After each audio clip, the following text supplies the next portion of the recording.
Olá, o NT Sul desta segunda-feira discute os extremos climáticos.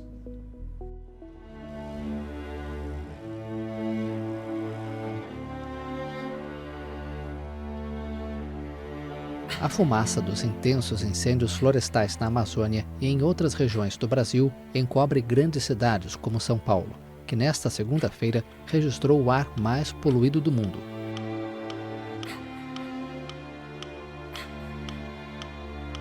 Onde antes havia um grande e cheio rio, a água agora segue seu curso com dificuldade. Moradores de Humaitá, no Amazonas, lamentam a seca e o nível baixo das águas do rio Madeira. As populações ribeirinhas estão acostumadas a variações sazonais, mas os relatos dão conta de que piora a cada ano. O ano passado ficou seco, dali para lá, mais da metade. Já esse ano já estamos quase do outro lado. Até porque está tudo seco, a gente está enfrentando essa praia para conduzir tanto o alimento como a água que a gente usa aqui. Então está um momento muito difícil.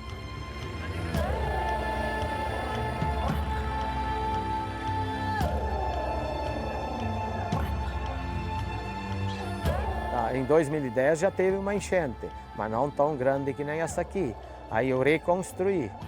E agora, em 2024, então foi maior e aí destruiu tudo. A gente vai embora porque eu tô apavorada, né? Estão falando que vai vir outra. Então, tipo, qualquer nuvem de água, de chuva, a gente já pensa que vai dar enchente. Então, a gente não ia conseguir mais viver assim aqui, né? Um lugar muito bom, mas infelizmente não é mais para nós.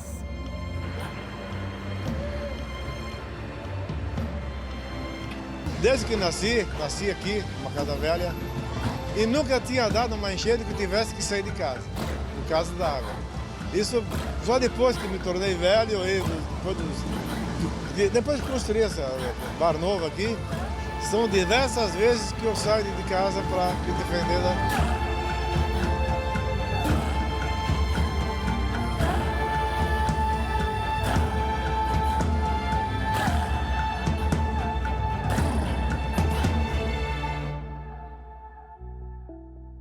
E para discutir comigo sobre os impactos da mudança climática no Brasil e no mundo, recebo aqui no NT Sul Henrique Vitek, arquiteto, paisagista, administrador do maior bosque privado do Rio Grande do Sul. Tudo bem, Henrique? Seja muito bem-vindo aqui ao NT Sul para a gente falar desse tema tão importante. Muitíssimo obrigado aí pelo convite. Realmente um tema bem preocupante, né? É uma coisa assim que tem um impacto muito grande em toda a população. Falaremos um pouquinho da experiência do Parque Vitek e o legado que ele deixa para a gente pensar um pouco sobre este assunto hoje. Também estamos recebendo aqui Mariana Vieira Coronas, doutora em Ecologia. Professora Mariana, muito bem-vinda também ao NT Sul, obrigado por aceitar o nosso convite. Muito obrigada pelo convite e a possibilidade de conversar sobre esse tema tão urgente. É isso. E aí, como é que estão as discussões na UFSM, que também fomenta, né, essa discussão tão importante sobre meio ambiente e mudanças climáticas, professora? Bom, o meio acadêmico já vem discutindo esse tema há bastante tempo, né? Agora que devido a eventos extremos mais recentes que se torna de interesse do grande público, né? Mas a gente traz entre vários aspectos, né, a discussão sobre a necessidade já, agora não, há uns anos atrás a gente lembrava assim, né, tinha que justificar que tinha mudanças climáticas, né? Alguns negavam, né? Tinha um movimento negacionista muito grande. Agora a gente já passou desse nível agora que está, né, mais evidente. E agora o debate é vamos desacelerar, né? Já que já estamos vivendo as consequências e nos adaptar, né?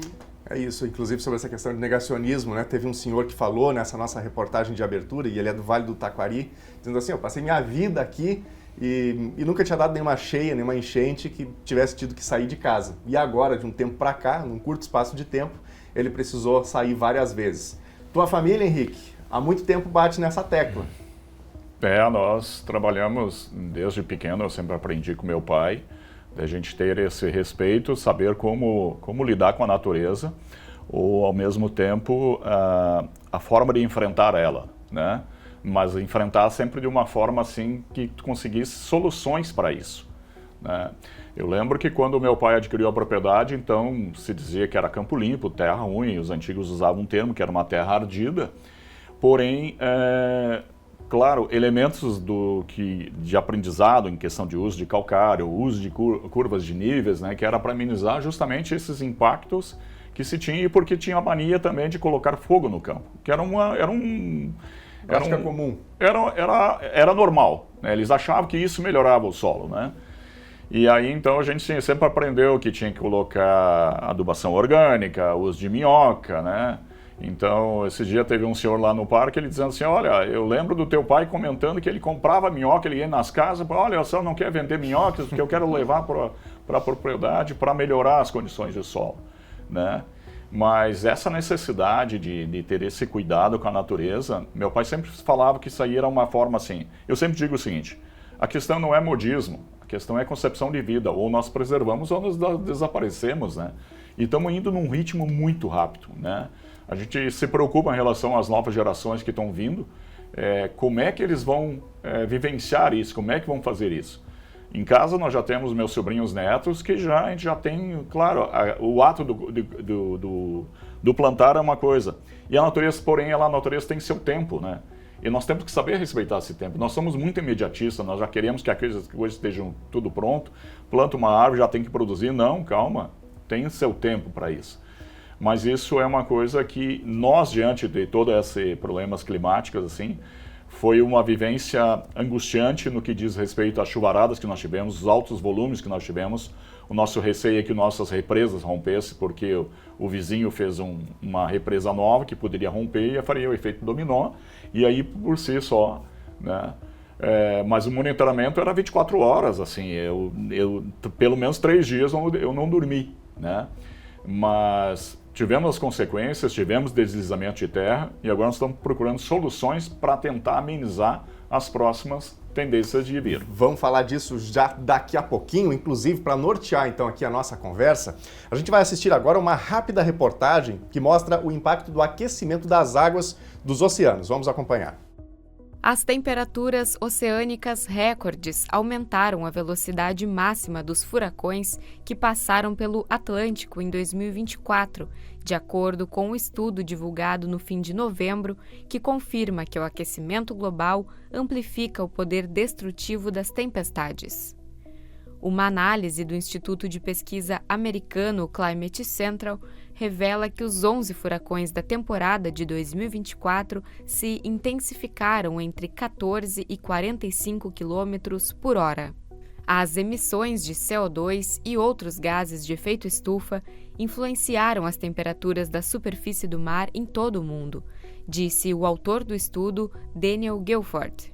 No Golfo do México, essas emissões elevaram as temperaturas da superfície do mar em cerca de 1,4 graus Celsius acima do que teriam sido em um cenário sem mudanças climáticas.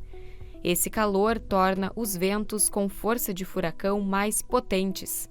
Assim, as tempestades tropicais como Debby e Oscar rapidamente se tornaram furacões. E furacões como Milton e Beryl passaram da categoria 4 para a 5 e o devastador Helene passou da categoria 3 para a 4. Cada mudança de categoria significa um aumento de cerca de 4 vezes no poder destrutivo. O Helene deixou mais de 230 pessoas mortas e foi o segundo furacão mais mortal a atingir os Estados Unidos em meio século, depois do Katrina em 2005. Em outro estudo que analisou a intensidade de tempestades entre 2019 e 2023, a Climate Central descobriu que 84% dos furacões nesse período se fortaleceram significativamente devido ao aquecimento oceânico induzido pela ação humana. E os especialistas alertam: é provável que esses impactos piorem quando as temperaturas médias globais ultrapassarem 1,5 graus Celsius acima da era pré-industrial. É isso, ou seja, quanto mais a temperatura aumenta, a gente termina tendo aí uma quantidade gigantesca de água na atmosfera e isso vai potencializando então estas tempestades como a gente viu aí. A minha pergunta, professora Mariana, Henrique Vitek, dirijo a vocês os dois. Qual que é o nosso contexto hoje? Quais são os nossos maiores riscos?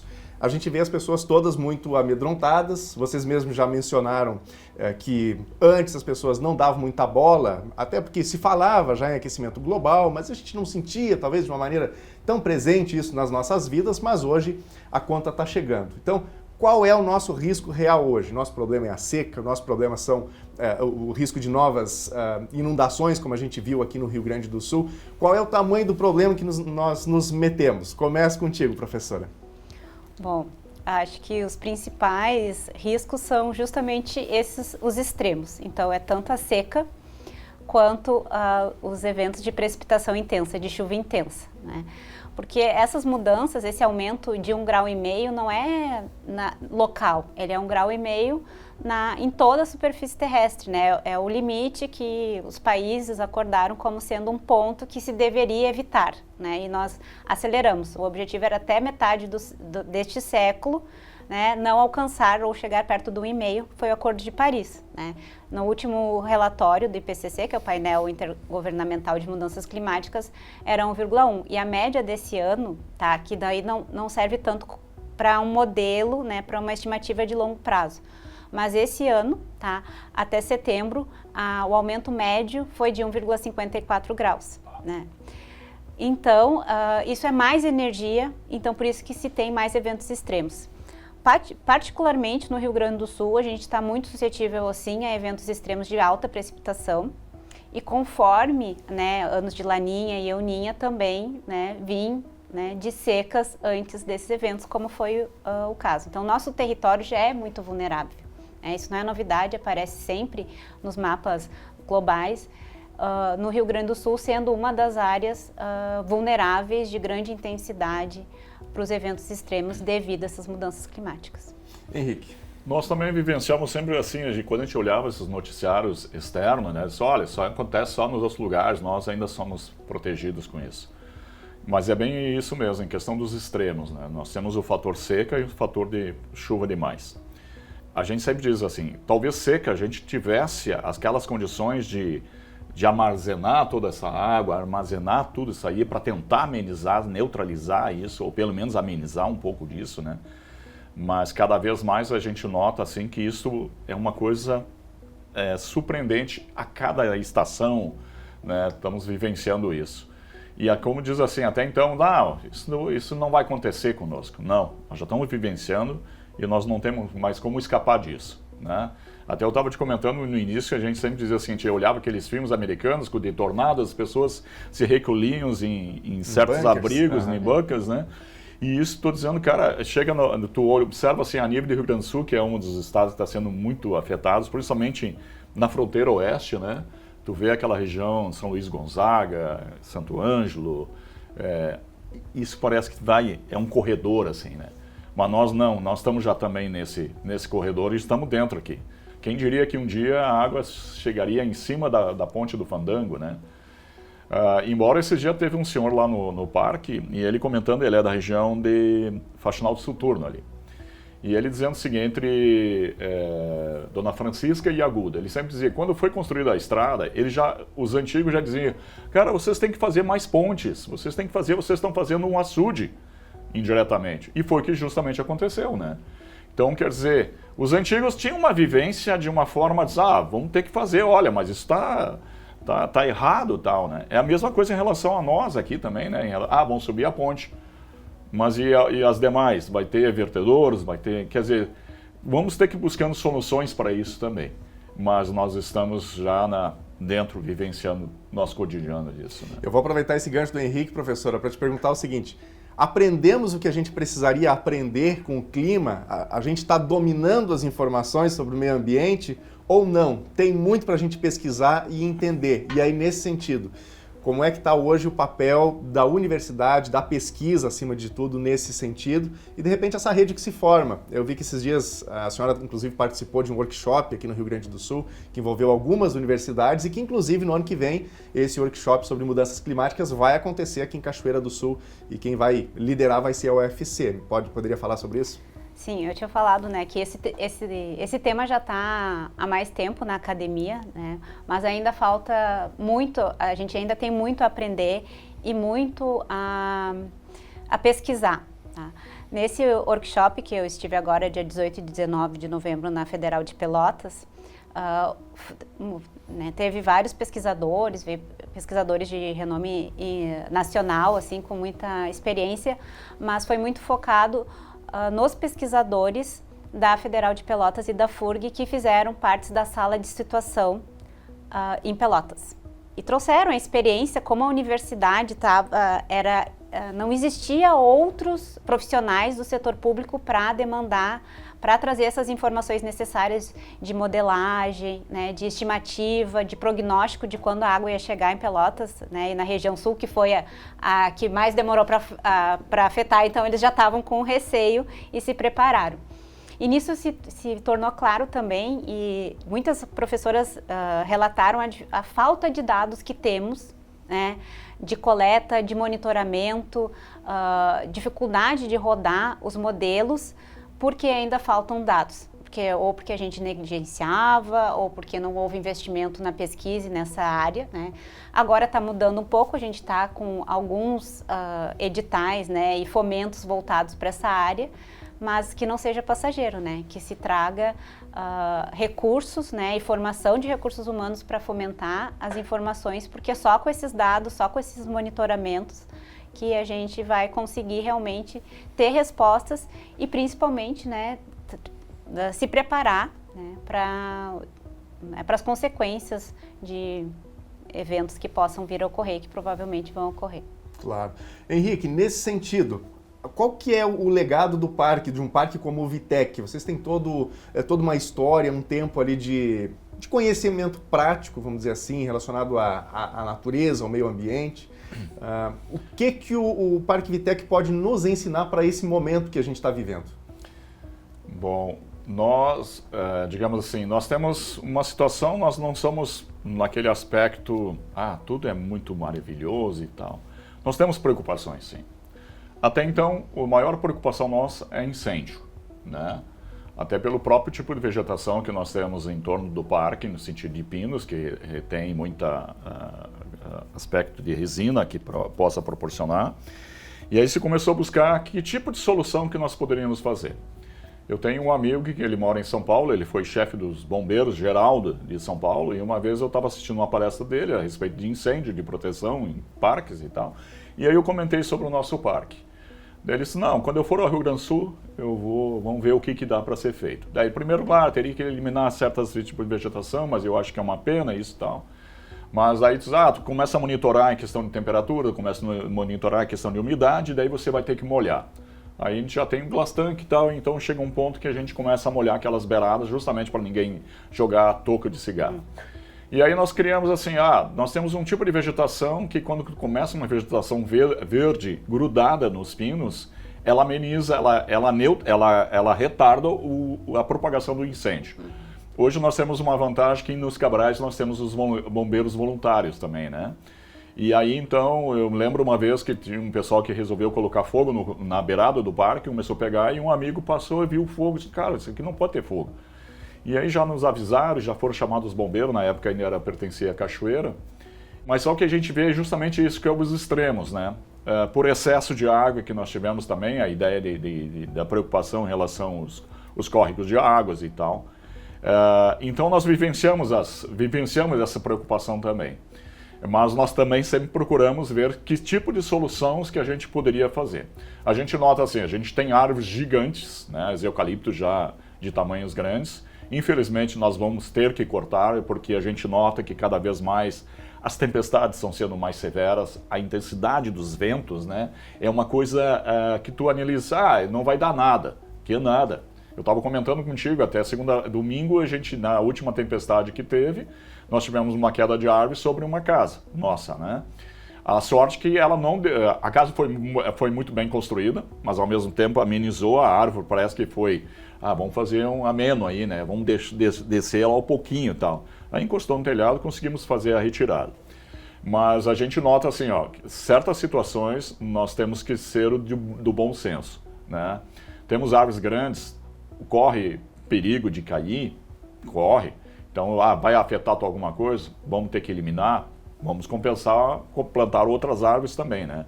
Mas então, essa vivência que a gente tem, como eu disse, o período da chuvarada foi angustiante, né? Mas acho que o incêndio seria pior ainda, né? Mas a gente vai aprendendo um pouco mais como conduzir isso, né? Nós temos, nesse lugar que houve um deslizamento de terra, claro, futuramente a ideia nossa é retirar essa terra, recolocar ela em outro lugar, criar obstáculos que a água amenize um pouco a velocidade dela também. Então, são ensinamentos que tem. Eu me lembro do tempo de cadeira de arquitetura, que se tinha uma cadeira que dizia o seguinte, vamos calcular as calhas das casas, né? É uma precipitação X e tal. Cara, hoje as calhas têm que ser gigantes. Tu não tem calha suficiente mais para isso, né? A mesma coisa em relação, nos Estados Unidos, tem a parte dos Mormons, que eles têm o Tawa, eles têm um acúmulo de água, reservatórios de água, para, mesmo no período de seca, de fazer a sua armazenamento para que no futuro isso não venha a faltar. É o caso né, se a gente pudesse canalizar toda aquela água que caiu, né, para enfrentar o período. Seca, a gente exatamente. Então, o aprendizado é no dia a dia, né, mas tem soluções que a gente cria lá para amenizar o impacto drástico, assim. Claro. Nós vamos precisar fazer uma pausa para o intervalo. Professora, já vou deixar aqui uma questão para a gente pensar e para a gente voltar falando disso, ainda nessa questão de aprendizagem. Por exemplo, a região central aqui do Rio Grande do Sul, as várzeas, né, regiões de baixadas, perto de rios, a gente tem a plantação de arroz. Hoje essas áreas são muito utilizadas também para a plantação de soja. Nessa última cheia, parte dessa produção, especialmente da soja, ela foi perdida. Por exemplo, produtores de arroz, alguns já tinham feito a sua colheita, já tinham encerrado basicamente a safra, mas o grão estava estocado em silos. E parte dessa produção se perdeu em silos. Então a gente passou a perceber que talvez os locais em que essas estruturas estavam construídas já não são mais adequadas, dado o momento que a gente está vivendo. Então a pergunta é, o impacto que isso começa a gerar a partir de agora nas atividades econômicas, como é que vocês percebem isso? Mas daqui a pouquinho, nós fazemos agora então uma rápida pausa para o intervalo. Na volta a gente conversa um pouco mais também sobre secas, sobre o nosso modo de vida que exige mais e mais do nosso planeta. Até já!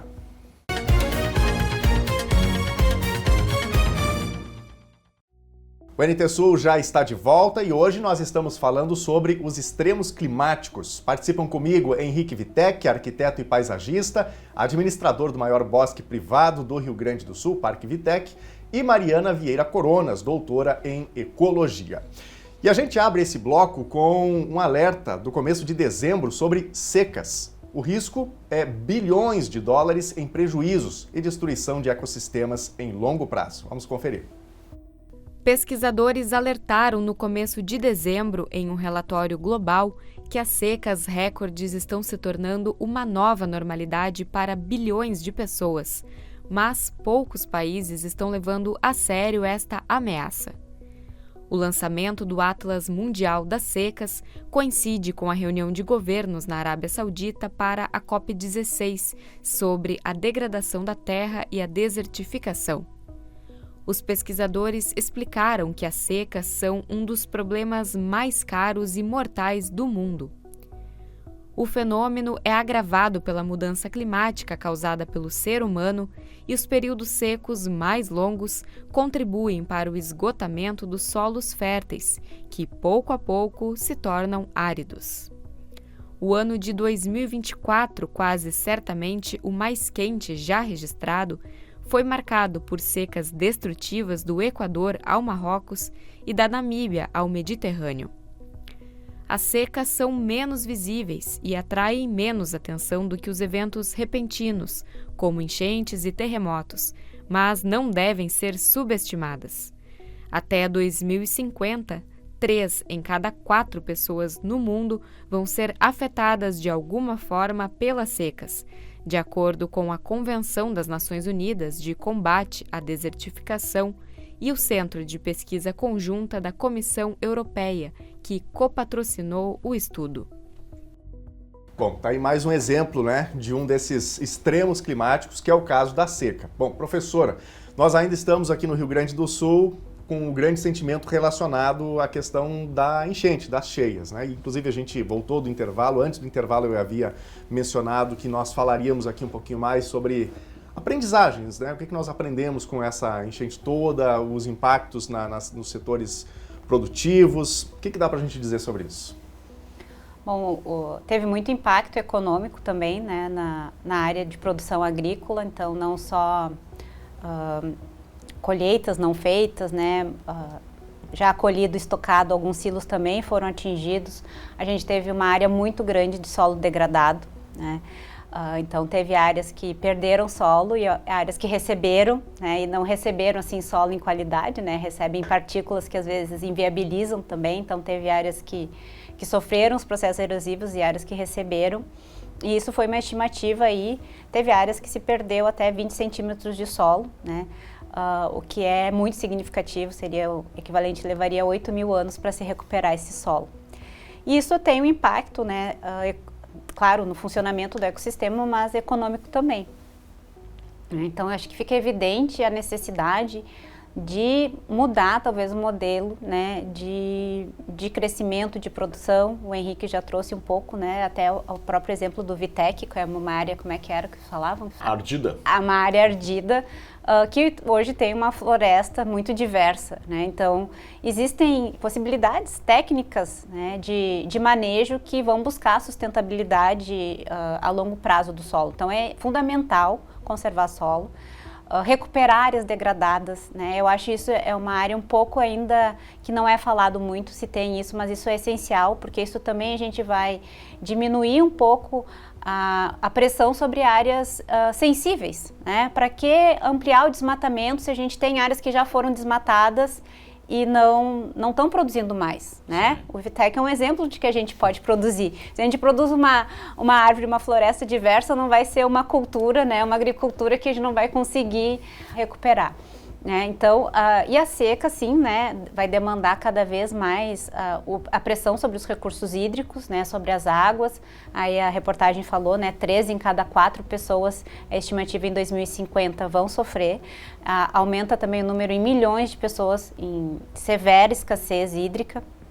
Então, não só o manejo, porque o manejo de conservação do solo ele vai ter um reflexo direto na conservação e na melhora dos recursos hídricos.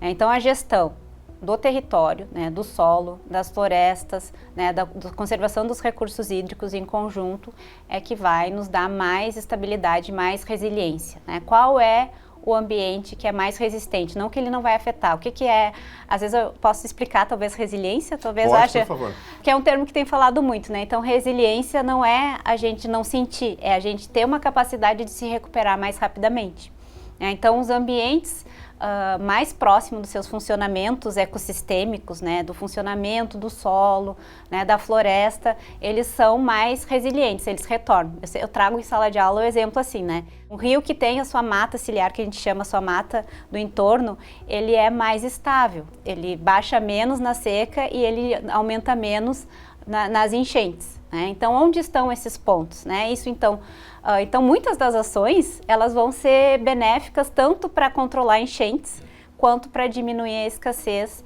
hídrica que a gente vai ter também com as secas, né? Claro que outras ações, assim, né, de armazenamento de água, né, talvez a gente vai ter que modelar e entender melhor, e talvez isso entre mais o papel da academia e da ciência, né, o que a gente deve produzir, né? Acho que a gente às vezes tem uma insistência muito grande de mercado pelo aquilo que está dando mais dinheiro, mas vai demandar uma maior quantidade de irrigação. Então, ou seja, aquele território não serve mais para aquela cultura, né? E daí, nisso, além da conscientização, da educação ambiental, muito importante que entre políticas públicas mais abrangentes, né, para um efeito positivo sobre, né, diminuir as escassez. Porque a gente pensa assim, onde está, as pessoas pensam assim, nós somos muito afetadas pelas mudanças climáticas. Se tiver uma seca, o que acontece com o preço dos alimentos? Vai lá para cima. Ou não vai ter o alimento, né? Ou vamos ficar sem o alimento, ou vai aumentar, né? Então, assim, não só do produtor, né, porque é repassado. Então, pensar, né, nisso, claro, depois tem ações mais individuais, mas é muito importante a gente né, ver e estar atento a essas políticas e pensar em alternativas, né?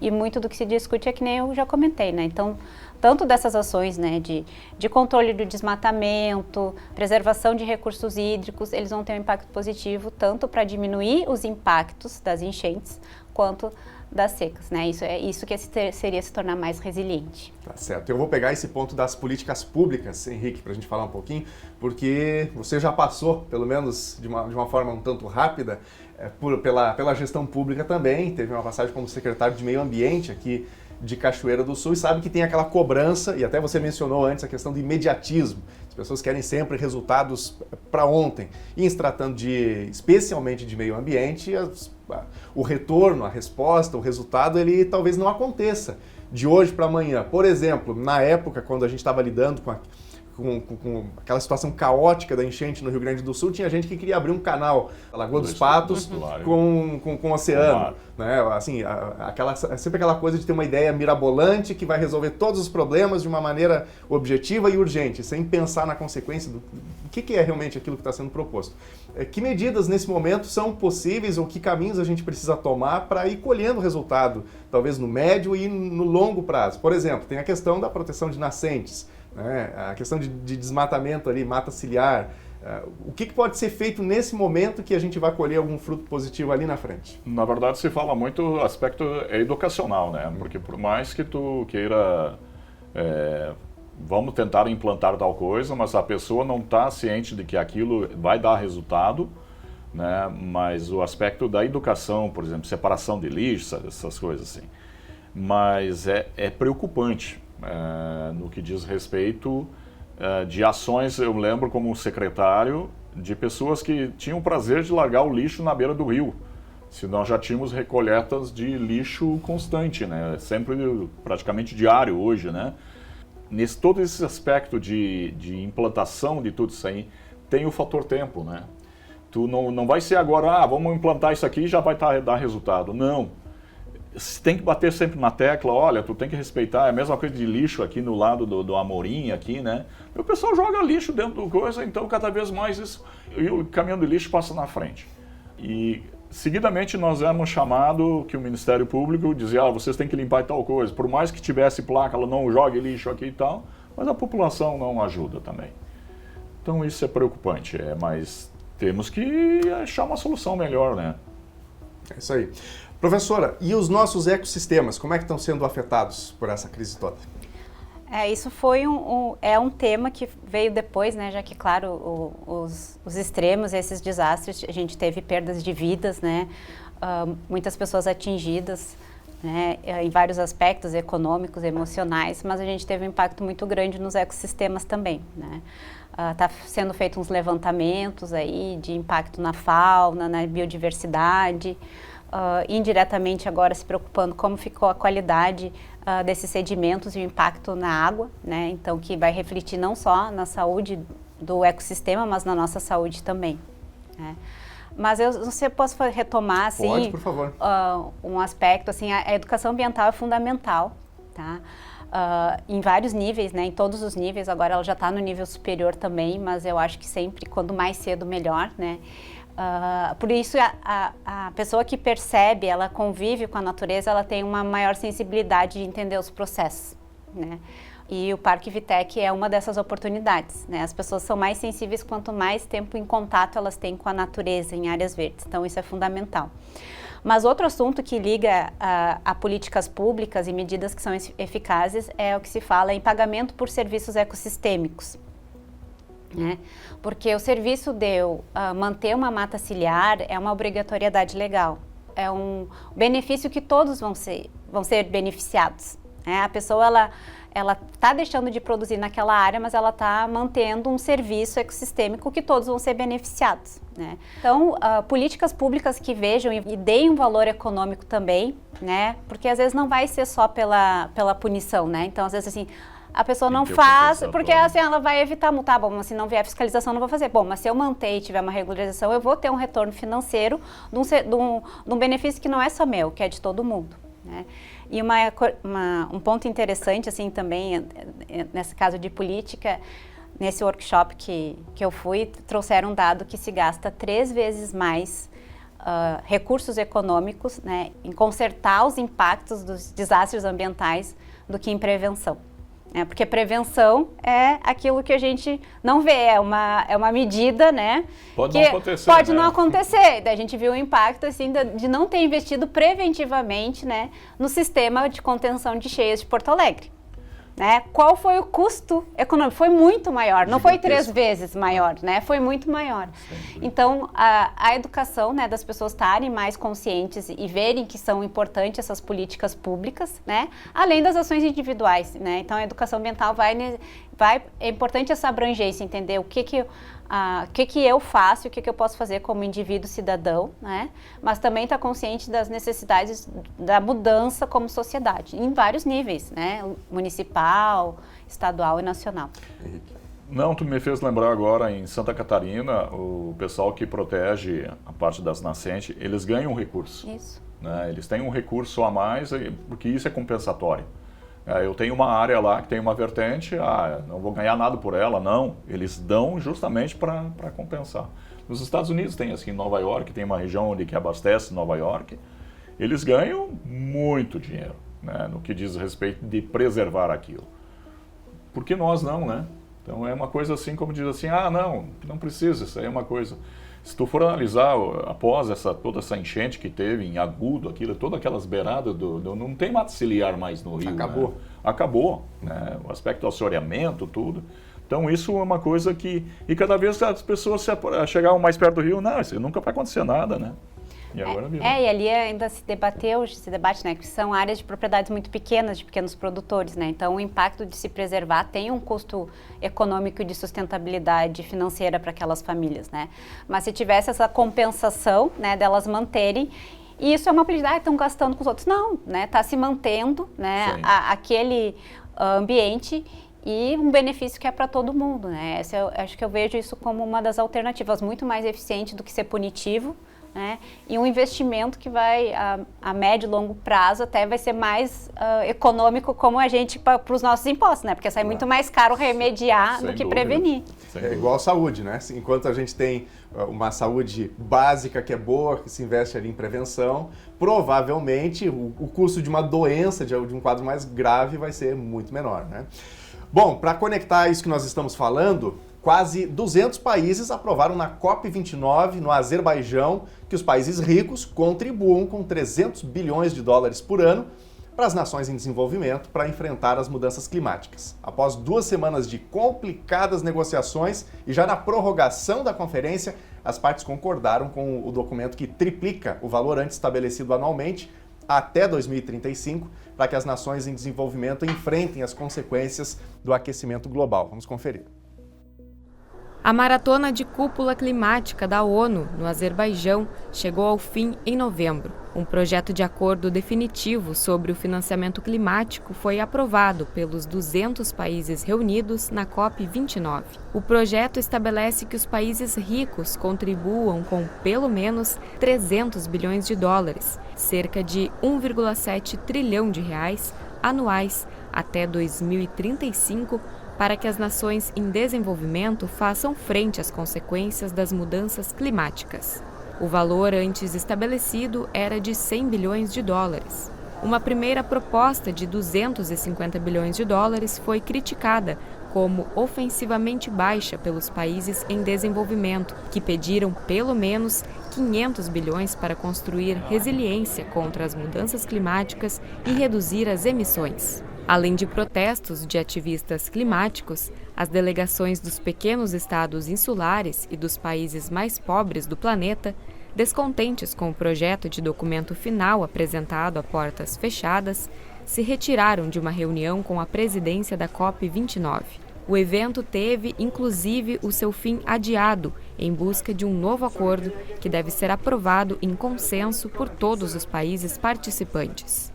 Vários negociadores acusaram o Azerbaijão, um exportador autoritário de petróleo e gás, de não ter experiência e vontade de enfrentar o momento, enquanto o planeta novamente estabelece recordes de temperatura e enfrenta crescentes desastres mortais. Antes de entrar em cheio no tema, os participantes desta Conferência da ONU sobre as mudanças climáticas aprovaram previamente uma série de pontos validados, como as normas que vão regular as transações de créditos de carbono entre países.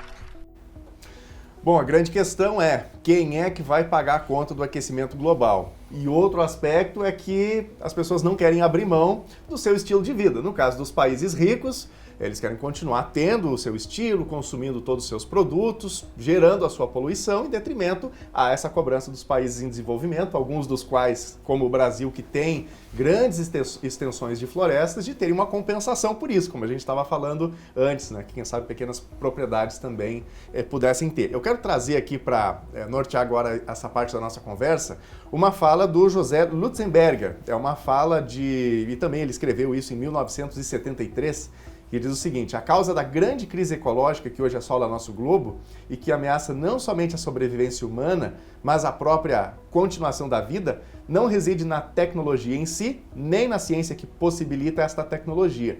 A causa está em nossa filosofia, em nossas atitudes, em nossa definição de progresso. Parece que quanto mais a gente progride, a gente melhora de vida, significa que a gente vai lá na internet, a gente compra mais produtos, só que esses produtos vão terminar retornando para a natureza. E aí, Henrique e professora Mariana, como é que a gente faz para conciliar essa conta? O planeta é um só.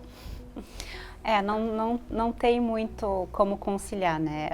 Imagina, 73, foi 73 a fala. O conceito de desenvolvimento sustentável, se eu não me engano, é de 86 e 87.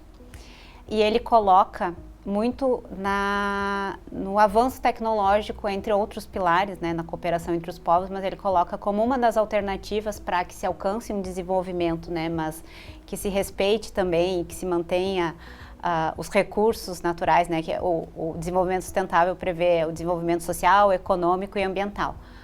Coloca isso muito nos avanços tecnológicos como a solução do problema, né? E ele já debate isso em 73, já dizia que não é por aí o caminho, né? E sim no modelo de desenvolvimento, né? E isso não se discute muito ainda, né? No modelo de consumo, no sistema produtivo, né? Muitos colocam que não há solução se a gente não revisar esse sistema. E aí, Henrique, porque no caso da COP, que é o que a gente viu aqui, o acordo ficou ali em 300 bilhões por ano para que os países ricos repassem àqueles que estão fazendo a sua preservação na questão das cotas de carbono, mas parece que só no Rio Grande do Sul, pelo menos as estimativas que a gente teve ali, ficou quase 90 bilhões, né, o resultado dessa nossa tragédia. E aí? Se for analisar isso, isso é pouco, né? É nada. Não é nada, bem como você me disse, não é nada. Mas realmente, na maneira como nós estamos indo, do ritmo que nós estamos indo, em primeiro lugar, a gente sempre diz, nós temos excesso de população no mundo.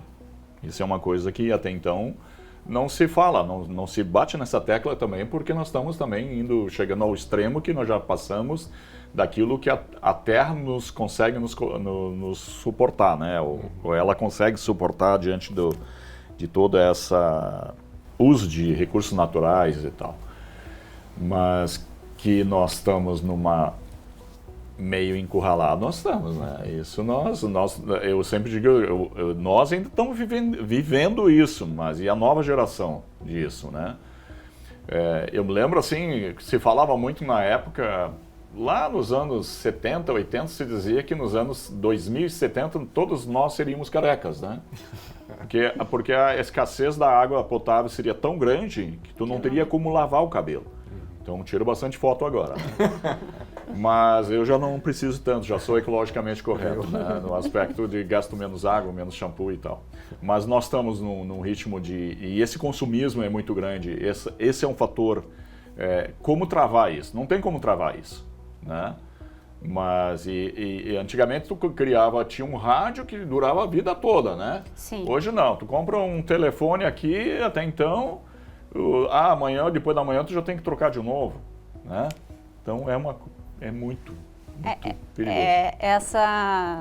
Esse modelo mesmo, né? Então não tem como manter, né? Se a gente vai trocando, não vai mantendo, isso resgata muito eu trago, assim, uma das primeiras aulas de uma disciplina que eu tenho é mostrar, assim, essa questão de gestão ambiental, ela vai desde da perspectiva, assim, eu sou responsável pela gestão do meu resíduo da minha casa, né, ter uma percepção e educação, talvez, né, de que ele não deve ir para o córrego, que ele não deve ser queimado, essa é outra prática, né, que eu também...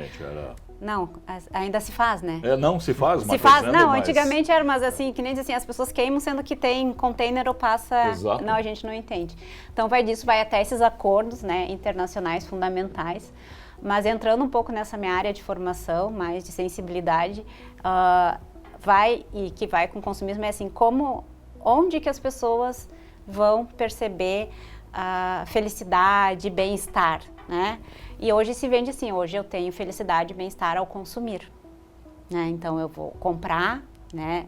Só que isso é aquele vício, né, de dopamina que é aquele imediato. Então eu compro, precisa mais. Eu compro, daí vou ficar feliz ali um dia, 2 e daqui a pouco já vou, daí daqui a 1 ano meu celular já perdeu uma funcionalidade, eu vou precisar de outro. E isso entra assim, não só a percepção de relação com o meio ambiente, mas também eu vejo muito a importância, né, de como a gente tem bem-estar e uma felicidade, digamos, mais duradoura em contato com a natureza. Né? Então, o bem-estar de ver o verde, né, de poder passar minhas férias num lugar que tem uma cachoeira, um mar e que eu vou ficar limpo, não vou pegar uma doença, né, que muitas praias agora, chega no verão, elas estão, né, não adequadas para o banho. E daí resgatar um pouco isso, né? Vai dessa mudança, né? Mas vai dos indivíduos e como sociedade, como políticas, aí entra também outro aspecto importante de resiliência, né? A importância das áreas verdes nas cidades, né? Porque quem mora em centros urbanos, às vezes, não tem muita possibilidade de estar em contato com a natureza. Mas se a gente tiver áreas mais arborizadas, em contato, né? E daí vai muito assim, né? Eu posso, então, o que eu vou fazer no meu tempo de lazer? Eu vou curtir um parque que tem, né, um espelho d'água, que tem outras atividades ao ar livre. Contemplação. Contemplação, outro tempo, né? Acho que a gente chegar ao nosso tempo mais próximo do tempo da natureza pode ser uma coisa que traga bem-estar para nós e para o ambiente também. Não, agora tu falou em relação à natureza. Eu tenho o privilégio hoje de morar no parque, né? Então, eu consigo acordar cedo, vou levar milho para os gansos, pego o nascer do sol e tinha épocas que eu morava aqui, mas ia para o parque, 3 horas da manhã estava eu caminhando dentro do parque, né? O pessoal, mas tu não tem medo disso? Não, medo eu não tenho. O máximo vai acontecer, acho que os caras que entrar lá dentro vai ter mais medo do que a gente, né? Então, mas isso era uma coisa que meu pai sempre mostrava, o lado bonito da natureza, né? Noite de tempestade, vamos sair para fora para ver tempestade? A minha mãe era apavorada, né? Mas eu chegava e dizia assim, ou então tinha um barulho do raio, né? Meu pai disse, não te preocupa que se tu ouviu o estrondo é porque o raio já caiu. Então não te preocupa com isso. Né? Mas hoje ainda não. Tem um aspecto, tem pessoas assim que ficam pavorosas e tal, medo de borboletas, né? Então, desde pequeno, então tem coisas assim. Então por isso que se diz, o meu pai se mostrou sempre o lado romantismo da natureza, mas ele já tinha a sua preocupação de relação o como fazer isso. Por exemplo, quando ele adquiriu a propriedade, uma das primeiras coisas foi fazer matas nas divisas. Indiretamente, hoje essas matas impedem que os venenos das lavouras entrem para dentro do parque. Deriva. Exato, é um filtro, né? Então assim, lá... Hoje, por exemplo, uma preocupação grande em relação do próprio uso de agrotóxico e tal, a produção de, né, oliveiras, de parreiras. Danosa aqui, que é fundamental. Exato. Também. Exato. Então, assim, cada vez se usa mais potentes venenos, mas, inconsequentemente, nós estamos mais sendo afetados também, né? E naquele tempo não, se fazia, então esse ato de usar minhoca, né, colocar minhoca no plantio numa árvore e tal, então era uma coisa, e eu tenho que dizer assim, tu é arcaico, eu sou arcaico, mas eu sou um arcaico feliz, né? É o que importa. Pelo menos, né? É o que importa, né? É isso aí. Bom, a gente tem aqui perto de 3 minutos para a gente concluir o programa. Eu gostaria que cada um de vocês pudesse deixar, de repente, para a nossa audiência, dicas práticas do que a gente pode fazer para tentar ter um ambiente um pouco melhor. Porque talvez para a maioria da população, você que está em casa, acredito que possivelmente concordará comigo, quando a gente olha para essas grandes discussões mundiais, as COPs, que inclusive a próxima vai ser no Brasil, né, dos acordos climáticos, a percepção que a gente tem é que muita espuma e pouca fervura, pouco resultado prático, né? Embora tenha ali acompanhamento de metas e tudo mais. Então, o que a gente, do ponto de vista pessoal, a gente pode fazer hoje, um pouquinho que seja, para evitar a seca, para evitar os grandes desastres naturais, professor? Bom, eu acho que além da gente ter uma maior percepção crítica sobre o contexto político e essa importância das políticas públicas, pensando como indivíduo, né? É isso a questão nesse sentido. Bom, como cidadão, como indivíduo, se eu estou preocupada, é importante entender a gestão dos meus resíduos, né? A separação do lixo. Eu moro em terreno, né? Numa casa com pátio, eu posso fazer uma compostagem dos resíduos orgânicos, né? Entender que é uma responsabilidade minha.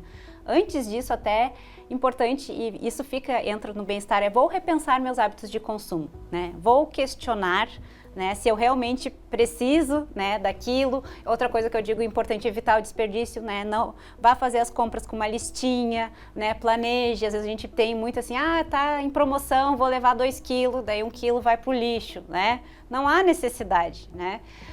E isso vai levando a uma prática de bem-estar também, né, de um consumo mais consciente, né, de buscar outras formas de se lidar com a natureza, traz outros benefícios para a gente também. Perfeito. Henrique? Bom, o que eu vou te dizer? O meu cotidiano já é por si só uma forma de menos consumo, separação de lixo, coisas de compostagem. Embora a gente lá fora, a gente sempre guarda o lixo orgânico, a gente sempre diz vai para os povos da floresta, né? Então tem um local específico para eles, né? Mas a questão do uso da água, de encanamento de água, de reuso dessa água, né? Nós temos calhas em alguns setores das casas que eu sempre, mesmo dia de chuva, estou lá no meio daquilo lá, enchendo novos tonéis e tal. Eu disse, vai ser um pouco menos gasto em questão de energia elétrica para puxar a água dos reservatórios. Hoje nós temos muito aproveitamento das águas dos lagos para fator irrigação na parte do viveiro, né? Mas assim, a gente nota que essa necessidade de mudar um pouco a tua forma de pensar diante da natureza, ver ela com outros olhos também, né? No sentido de saber como usar isso, né? Por exemplo, ter tipo de plantas que vai usar menos água, né? Porque hoje se fala muito de cactos e tal, porque tu analisa assim, na Califórnia sempre existem incêndios fantásticos, e eles todos com aquela tecnologia, eles não conseguiram ainda superar isso também, né? Mas lá fora, assim, então o máximo sempre do aproveitamento de lixo, separação de lixo. Eu tenho um irmão que mora em Porto Alegre, daí quando ele chega lá, ele já entra a gente separa lá, mas ele leva para Porto Alegre e diz, não, lá o pessoal também vai receber esse material e tal. Mas é do cotidiano, assim. Perfeito. Henrique, obrigado pela presença com a gente. Muito obrigado também, professora, por trazer seus conhecimentos. Muito obrigado a você de casa pela companhia com a gente. Não poderíamos encerrar esse ano sem falar um pouquinho mais sobre natureza, sobre meio ambiente, depois do que vivenciamos em 2024 aqui no Rio Grande do Sul, que, quem sabe, nesse novo ano, nessa virada de ano, a gente possa aproveitar o tempo de férias, aqueles que conseguem parar, para pensar um pouquinho sobre isso, desfrutar da natureza também, em família, e buscar felicidade muito mais, quem sabe, contemplando do que necessariamente comprando, é o que a gente espera. Tudo de bom para você, fique com a Novo Tempo, canal da Esperança, e eu espero você amanhã ao meio-dia. Até lá, tchau!